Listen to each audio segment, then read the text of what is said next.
नमस्कार दोस्तों, स्वागत है आप सबका हमारे हिंदी ज्ञान बोध चैनल पर। आज मैं एक नया टॉपिक लेके आई हूँ। पीएचडी एंट्रेंस एग्ज़ाम जो लास्ट ईयर 2020 में हुआ था सीयू सेट का, उसका हिंदी का सॉल्व क्वेश्चन पेपर लेकर आई हूँ। सीयू सेट एग्ज़ाम के बारे में तो आप सभी को पता ही है, central university common entrance test, जिसमें 18 यूनिवर्सिटी स्टेट और सेंट्रल यूनिवर्सिटी होती हैं, कंबाइन होती हैं, जिनमें आप कॉमन एंट्रेंस टेस्ट देकर अपनी पसंद के कॉलेज में पीएचडी कर सकते हो। और कौन सी वो 18 यूनिवर्सिटी होती हैं, आप इसकी वेबसाइट पे भी चेक कर सकते हो, गूगल पे भी चेक कर सकते हो। तो आज उसी का हम हिंदी का सॉल्व क्वेश्चन पेपर कवर करेंगे। उम्मीद करती हूँ ये वीडियो से आपको पता चलेगा कि पीएचडी एंट्रेंस एग्ज़ाम में क्वेश्चन किस तरह के पूछे जाते हैं।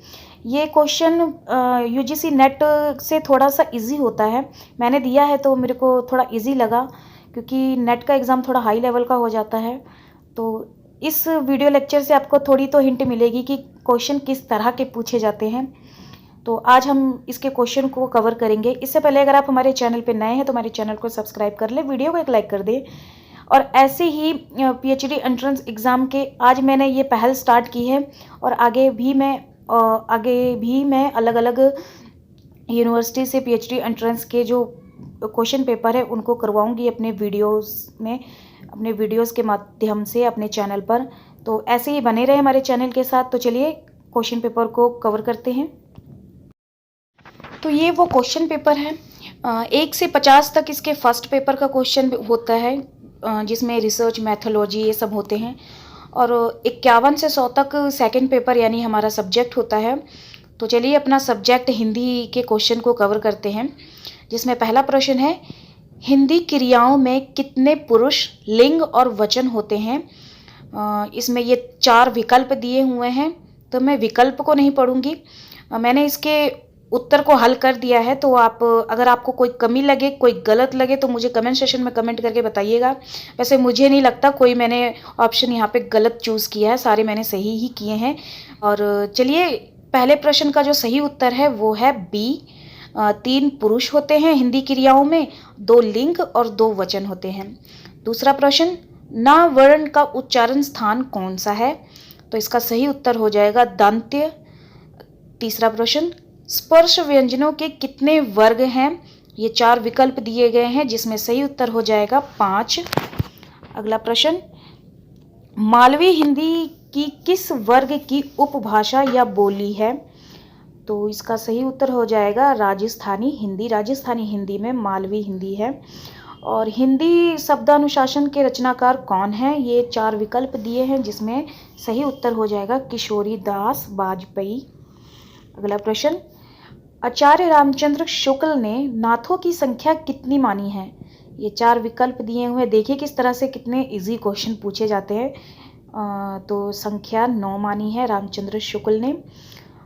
अगला प्रश्न, सूफी काव्य में साधकों के लिए आराध्य की कल्पना किस रूप में की गई है। तो प्रेमिका के रूप में की गई है। अगला क्वेश्चन, पद्मावती समय किस काव्य का अंश है। तो पद्मावती समय है पृथ्वीराज रासो। अगला प्रश्न, इधर आजकल अलबत्त कुछ लोगों ने कृष्ण भक्ति शाखा के अनुकरण पर उसमें भी राम भक्ति शाखा माधुर्य भाव का गृह रहस्य घुसाने का उद्योग किया है, जिससे सखी संप्रदाय निकल पड़े हैं और राम की भी तिरछी चितवन और बांकी अदा के गीत गाए जाने लगे हैं। उपर्युक्त आलोचनात्मक कथन किस आलोचक का है। ये 4 विकल्प दिए हैं, जिसमें सही उत्तर हो जाएगा रामचंद्र शुक्ल। अगला प्रश्न, राम भक्त कवि तुलसीदास का संबंध निम्नलिखित में से किस दार्शनिक सिद्धांत से है। ये 4 विकल्प दे दिए गए हैं, जिसमें सही उत्तर हो जाएगा विशिष्टता द्वैतवाद। अगला प्रश्न, सूरदास की भक्ति किस भाव की थी। ये 4 विकल्प दिए हैं, जिसमें सही उत्तर हो जाएगा दास्य भाव की। अगला प्रश्न, मलिक मोहम्मद जायसी किस सूफी फकीर के शिष्य थे।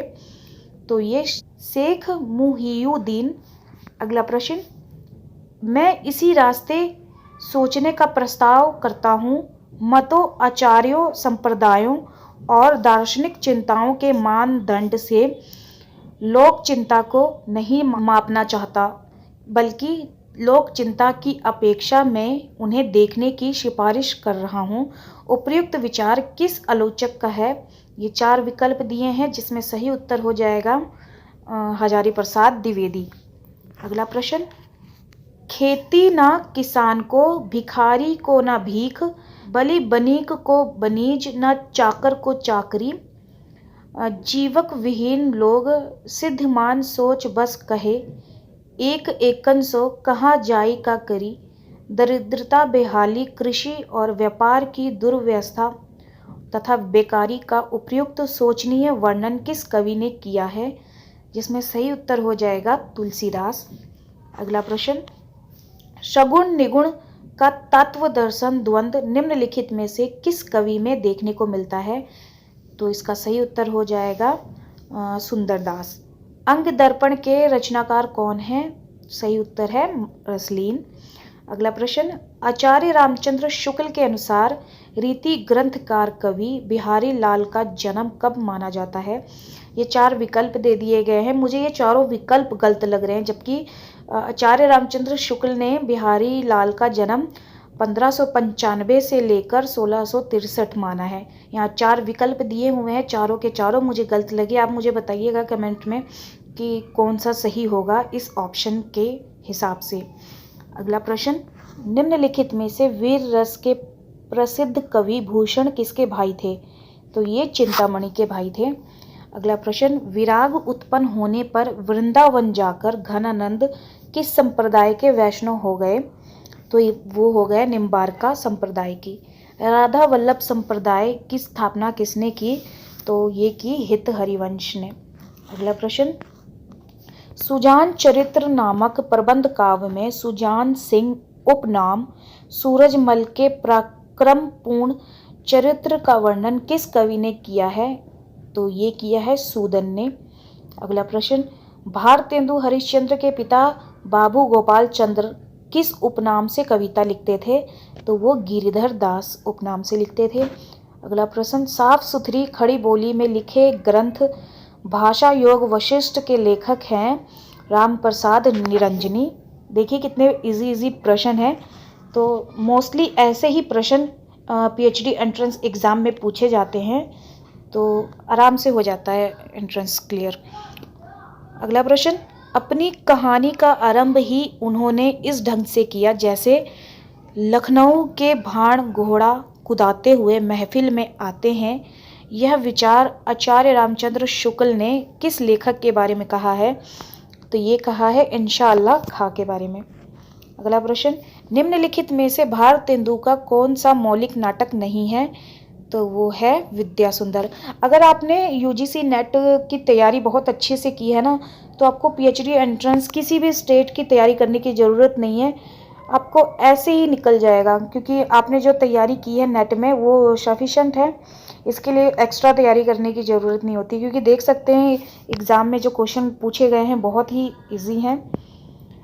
खड़ी बोली हिंदी के कीर्ति स्तंभ प्रिय प्रवास महाकाव्य का प्रकाशन कब हुआ?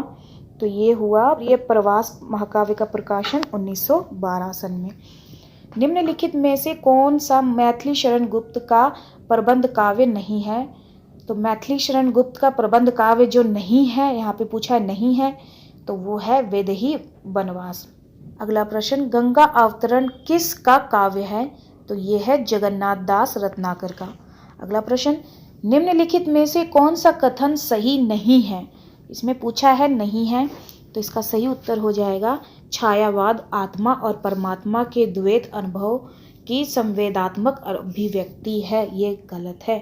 अगला प्रश्न, नंद दुलारे वाजपेयी की ख्याति मुख्यतः किस रूप में हुई है? तो वो हुई है छायावाद के प्रमुख व्याख्याकार और पुरुषकर्ता के रूप में।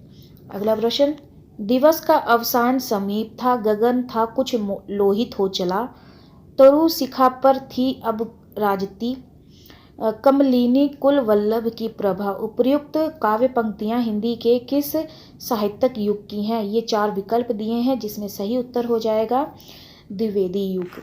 अगला प्रश्न, जी पहले कुछ दिन शर्म लगी मुझको, पर बाद में अकल जगी मुझको, जी लोगों ने तो बेच दिया ईमान, जी आप ना हो सुनकर ज़्यादा हैरान उपर्युक्त काव्य पंक्तियों के लेखक कौन है? तो ये पंक्ति है भवानी प्रसाद मिश्र की। अगला प्रश्न, मुक्तिबोध की लंबी कविता अंधेरे में का प्रथम प्रकाशन आशंका के दीप अंधेरे में नामक से कल्पना पत्रिका में कब हुआ? तो ये हुआ 1964 में। अगला प्रश्न, निम्नलिखित में से राम कथा पर आधारित रचना कौन सी है? तो वो है राम कथा पे आधारित रचना संशय की एक रात। अगला प्रश्न, निम्नलिखित में से कौन हिंदी साहित्य इतिहासकार नहीं है? तो वो है नागेंद्र। अगला प्रश्न, चरण कमल बंदो हरिराई, इस पंक्ति में कौन सा अलंकार है? तो ये है रूपक अलंकार। अगला प्रश्न, जहाँ कारण के अभाव में भी कार्य की उत्पत्ति का वर्णन हो, उदाहरणतः बिनु पद चले सुने बिनु काना, कर बिनु कर्म करे विधि नाना, वहाँ कौन सा अलंकार होता है? तो ये विभावना अलंकार होता है। अगला प्रश्न, निम्नलिखित में से कौन सा सात्विक भाव नहीं है?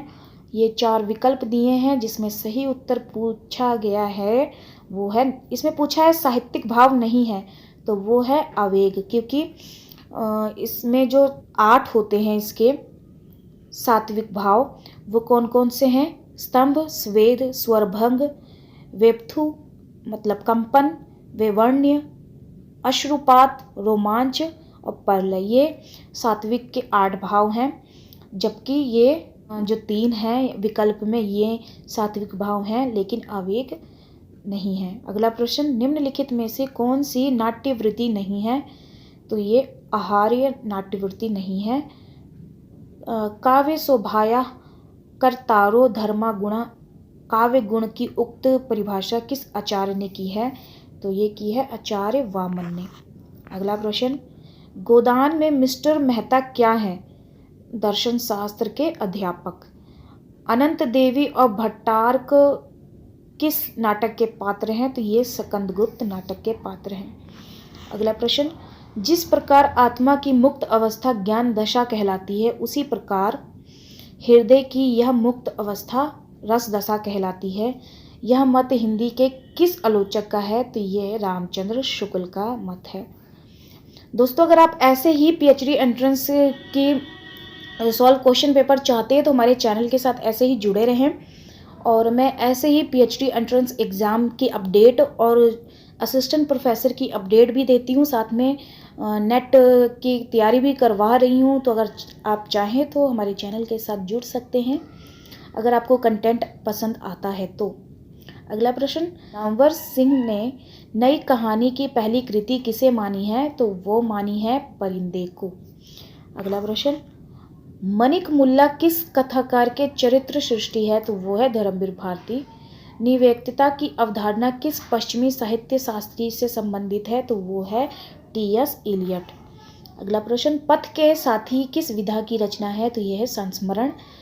निपुणिका और भट्टनी किस औपन्यासिक कृति के चरित्र हैं? तो ये बाण भट्ट की आत्मकथा से संबंधित हैं ये।